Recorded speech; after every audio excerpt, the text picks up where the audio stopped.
Exercise 14.2 question number 5 factorise the following expressions. Factorise करना है हमें। फर्स्ट पार्ट में गिवन है p square plus 6p plus 8। तो इसको फैक्टराइज करने के लिए हम यूज करेंगे मिड टर्म स्प्लिट मेथड।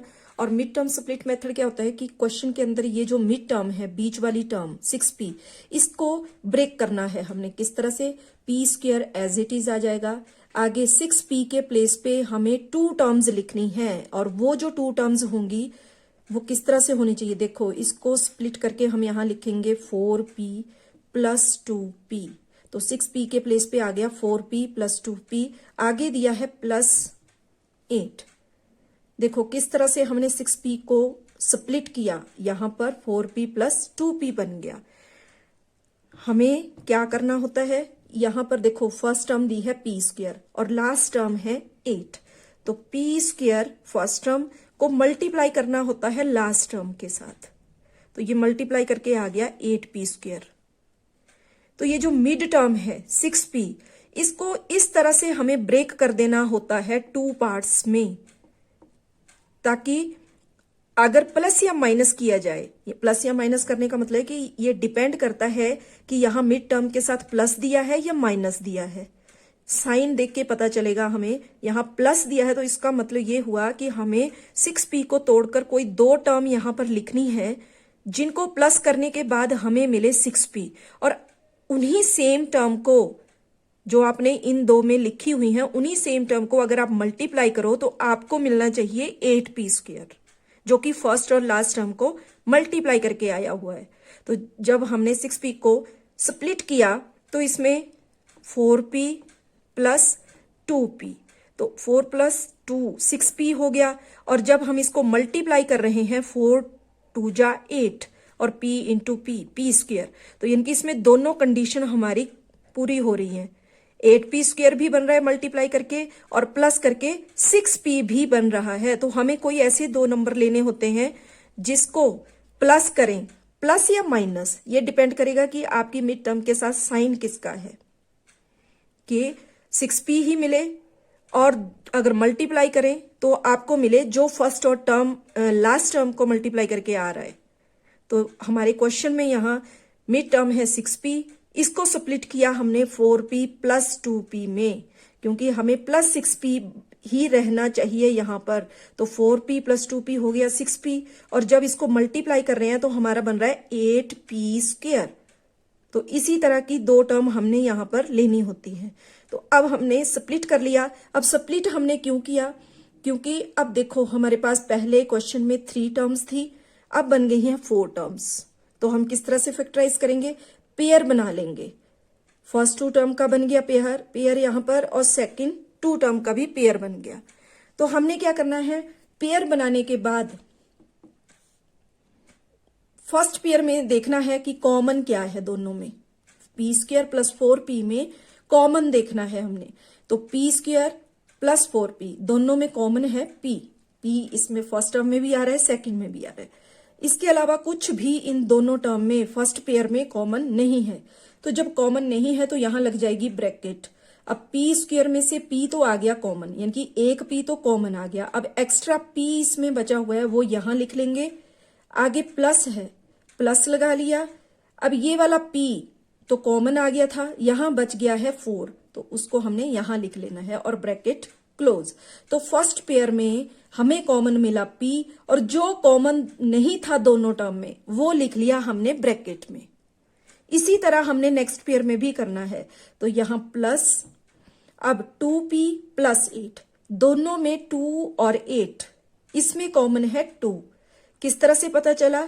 देखो 2 1 जा 2, और 8 में देखो कैसे 2 आ रहा है, 2 4 जा 8, यानी कि 2 और 8 दोनों 2 के टेबल में आ रहे हैं। तो 2 हो गया दोनों में कॉमन, और तो कुछ भी कॉमन नहीं है, इसलिए ब्रैकेट स्टार्ट। यहां p बच गया जो कॉमन नहीं था, 2 तो कॉमन आ गया, बाहर लिख लिया, उस p को हमने लिख लिया इधर। आगे प्लस, अब 8 में से कॉमन आ गया है 2, यहां बच गया 4, तो वो हमने ब्रैकेट में लिख लिया। अब और कुछ भी नहीं बचा तो ब्रैकेट क्लोज। अब देखो नेक्स्ट स्टेप में क्या करना है? देखो फर्स्ट ब्रैकेट में भी p+4 है, सेकंड ब्रैकेट में भी p+4 है, तो हमने दोनों ब्रैकेट में से एक लिख लेना है, कॉमन ले लिया हमने, दोनों ब्रैकेट में सेम था, कॉमन ले लिया। और यहां देखो फर्स्ट पेयर से जो कॉमन आया था p और सेकंड पेयर से जो कॉमन आया था +2, इसको हमने नेक्स्ट ब्रैकेट में लिख लेना है p+2, और ये हो गया फैक्टराइज। देखो एक चीज और है इसमें कि जो फर्स्ट ब्रैकेट में आ रहा है वही आपका सेकंड ब्रैकेट में भी आना चाहिए। अगर दोनों ब्रैकेट में आपका सेम आ रहा है तो इसका मतलब आपने सही से फैक्टराइज किया है, लेकिन अगर आपका दोनों ब्रैकेट में अलग आता है तो इसका मतलब कहीं ना कहीं प्रॉब्लम है, या तो मिड टर्म स्प्लिट करते टाइम कुछ मिस्टेक हुई है या फिर यहां कॉमन लेते टाइम कुछ मिस्टेक हुई है। इसलिए आपका क्वेश्चन सही चल रहा है या नहीं ये आपको यहां से पता चल जाएगा जब आपकी दोनों ब्रैकेट में सेम आना चाहिए। ठीक है, तो इस तरह ये हो गया फैक्टराइज। अब देखते हैं इसका सेकंड पार्ट। तो सेकंड पार्ट में गिवन है q² -10q + 21। तो इसमें भी 3 टर्म्स है, मिड टर्म स्प्लिट मेथड से हम फैक्टराइज कर लेंगे। तो फर्स्ट टर्म को तो एज इट इज लिख दिया।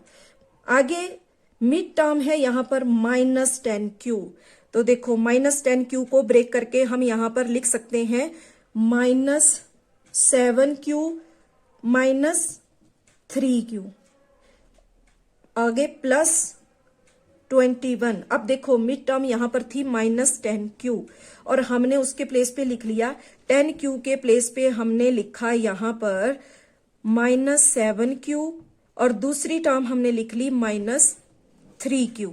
अब देखो हमने इन्हीं को ही क्यों चुना, 10 तो किसी और टर्म में भी हम लिख सकते थे जिन दो टर्म को प्लस करके -10q बन सके, लेकिन हमने सिर्फ -7q और -3q को ही चुना। क्यों?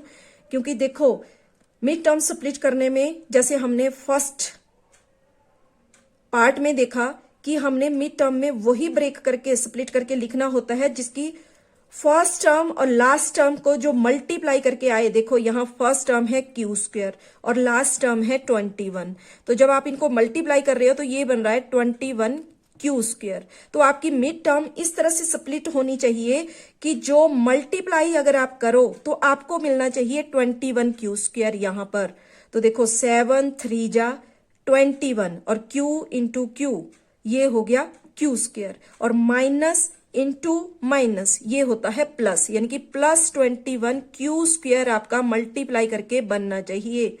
क्यों बनना चाहिए? क्योंकि आपके क्वेश्चन में first term multiply last term जब कर रहे हैं तो बन रहा है +21q²।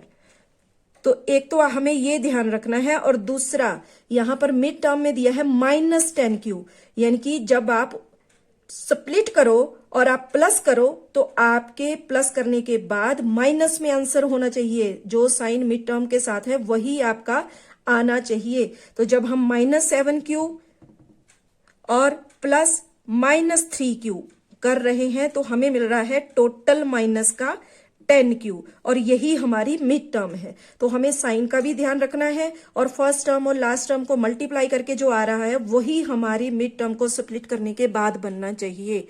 इसलिए हमने यहां पर चूज किया -7q -3q। तो इस तरह अब बन चुकी है यहां पर 4 टर्म। तो नेक्स्ट स्टेप में हमें पेयर बना लेने हैं। फर्स्ट पेयर बन गया, ये सेकंड पेयर। अब पेयर में से हमें कॉमन लेना है, तो यहाँ q² है और यहाँ -7q है, तो q दोनों में कॉमन है इसलिए कॉमन ले लिया। उसके अलावा कुछ भी इन दोनों टर्म में कॉमन नहीं है तो ब्रैकेट स्टार्ट।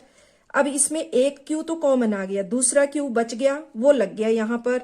आगे -7 और ये वाला q तो कॉमन आ गया था, यहाँ पर 7 बचा था, तो और कुछ नहीं है तो ब्रैकेट क्लोज। अब देखते हैं नेक्स्ट ब्रैकेट में -3q + 21। तो यहां देखो 3 और q में कॉमन है, यहां माइनस दिया है, माइनस लगा लेते हैं। 3 और 21 में कॉमन है 3। किस तरह से? क्योंकि दोनों 3 के टेबल में आते हैं, 3 1 जा 3 और 3 7 जा 21, तो इसलिए 3 हो गया दोनों में कॉमन। इसके अलावा कुछ और कॉमन नहीं है तो ब्रैकेट स्टार्ट। q ब्रैकेट में आ गया, 3 तो कॉमन आ गया था, आगे प्लस, अब 21 में से 3 तो आ गया कॉमन, तो क्या बच गया 7। किस तरह से, अगर ऐसे नहीं पता चले तो 21 देखो 3 7 जा 21, तो 21 के लिए 3 तो आ गया था हमारा कॉमन, अब क्या बच गया 7, तो जो बच गया वो आ गया ब्रैकेट में, आगे ब्रैकेट क्लोज। अब देखो यहां पर जैसे हमने फर्स्ट पार्ट में बोला कि दोनों ब्रैकेट में अगर सेम आता है तो हमारा इसका मतलब ये है कि हम सही कर रहे हैं, लेकिन यहां देखो हमारी फर्स्ट ब्रैकेट में माइनस आ रहा है Q-7 और सेकंड ब्रैकेट में आ रहा है Q+7, तो इसका मतलब हमने कुछ यहां पर गलत किया है।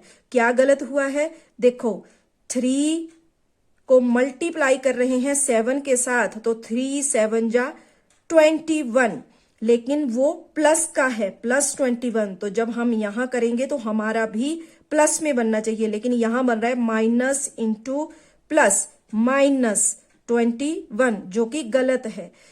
यहां पर प्लस बनना चाहिए, तो प्लस बनाने के लिए हमें क्या लगाना पड़ेगा, यहां पर माइनस इंटू माइनस प्लस 3 7 जा 21, तो इस तरह हमें इस चीज का ध्यान रखना है। तो अब हमारा दोनों ब्रैकेट में सेम है Q-7 Q-7, तो Q-7 आ गया कॉमन क्योंकि दोनों ब्रैकेट में सेम था।